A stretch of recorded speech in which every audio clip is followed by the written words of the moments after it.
10.000 agentes rodearon Soyapango en El Salvador, uno de los municipios más poblados del país y centro de actividad de las pandillas. Las fuerzas especiales entraron casa por casa cumpliendo la promesa del gobierno de extraer hasta el último pandillero. Esta es una operación contra los criminales, no contra los ciudadanos honrados.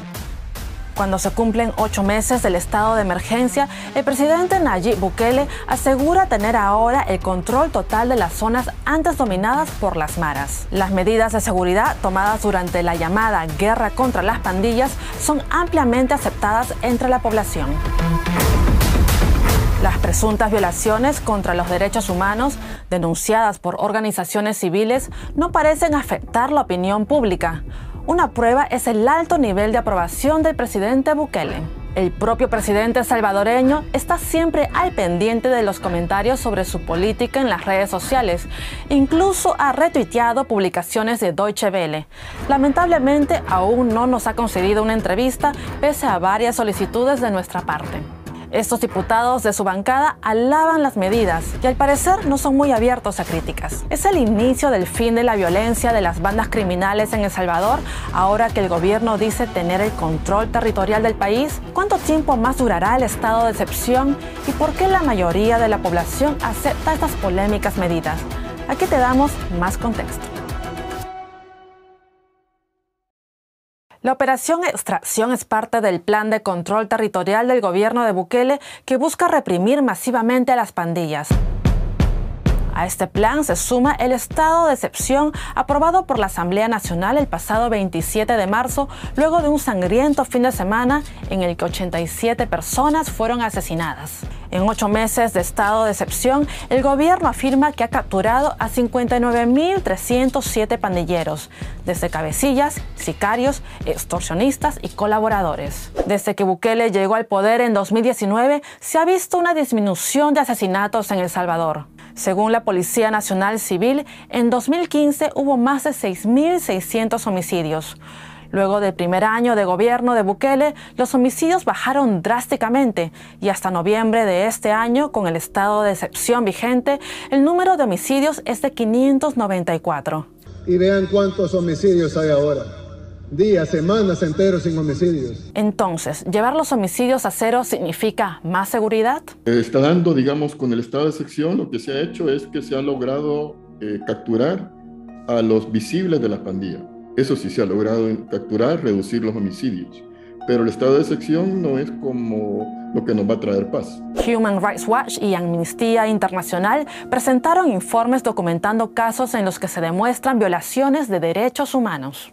Amnistía Internacional ha realizado una misión de investigación de crisis en el país debido a la situación grave que se está viviendo, y lo que hemos encontrado es evidencia de detenciones arbitrarias, de violaciones masivas al debido proceso y también de malos tratos y tortura. En términos de detenciones arbitrarias, lo que estamos viendo es una situación en que las personas están siendo detenidas únicamente por tener tatuajes o por vivir en zonas como marginadas donde tradicionalmente operan las pandillas, pero no existe necesariamente evidencia de que estas personas forman parte de estructuras criminales. Los pandilleros son considerados terroristas por el gobierno salvadoreño y cualquier actividad relacionada con ellos es tipificada como terrorismo. Por lo tanto, el gobierno justifica las duras medidas.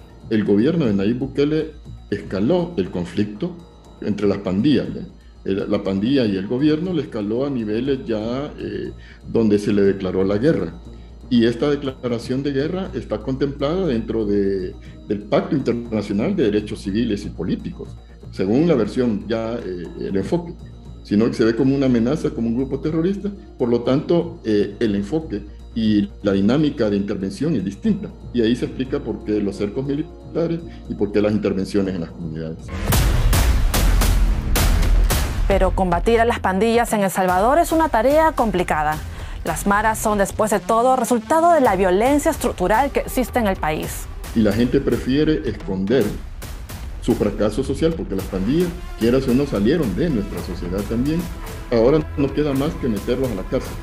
Y como sociedad no nos vamos a hacer cargo de esa violencia directa que ellos generaron. Pero abajo de esa violencia de pandillas está la violencia estructural, que son todo el sistema que lleva a niños, a jóvenes, a meterse en temas de violencia, a ser victimarios como también víctimas.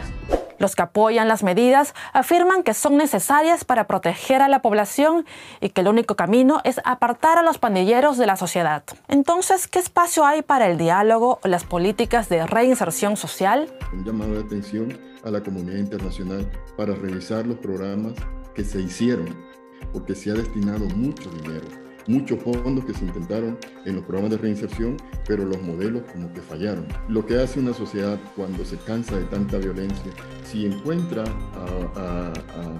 un factor que le permita reivindicación y una venganza social, ¿qué es lo que tenemos ahorita? Tenemos una venganza social. El estado de excepción ha reducido la violencia pandillera y los homicidios. Pero ¿por cuánto tiempo es posible vivir en un estado de emergencia?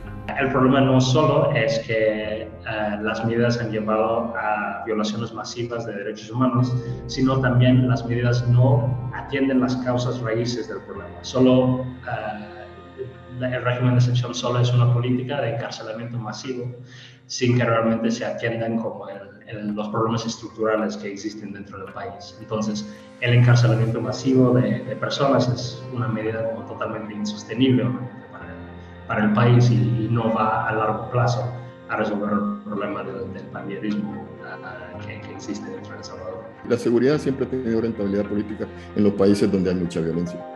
Entonces, si alguien les reduce la violencia, tiene rentabilidad. Entonces, esto va a llegar hasta la campaña política. Y luego también está lo otro.